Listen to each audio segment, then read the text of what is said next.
காரகம் என்ன அப்படின்னு சொன்னா, ஒருவர் திருமணம் ஆகுவதற்கு முன்னாடி தாம்பத்திய உறவில் இருக்கிறார் அப்படின்னு சொல்லி ஒரு ஜாதகர் நமக்கு திருமண பொருத்தம் பார்க்க வராங்க.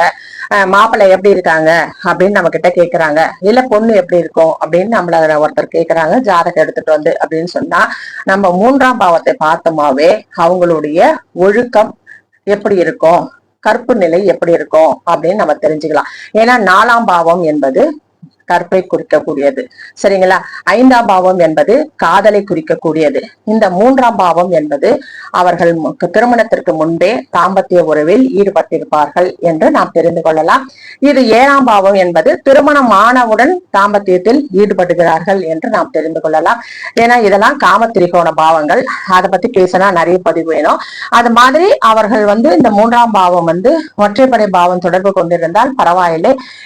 இதுல இரட்டைப்படை பாவம்னாலும் பரவாயில்ல. இந்த 5, 9, 8, 12 இந்த 2 பாவங்களும் தொடர்பு கொண்டிருக்கிறது 3ஆம் பாவத்தை என்றால் கண்டிப்பாக அதிலும் அந்த 5, 9 எல்லாம் தொடர்பு கொண்டிருக்கிறது அப்படின்னு சொல்லி பார்த்தா அவர்கள் இந்த மாதிரியான திருமணத்திற்கு முன்பே தாம்பத்திய உறவில் ஈடுபட்டிருப்பார்கள் என்று நாம் தெரிந்து கொள்ளலாம்.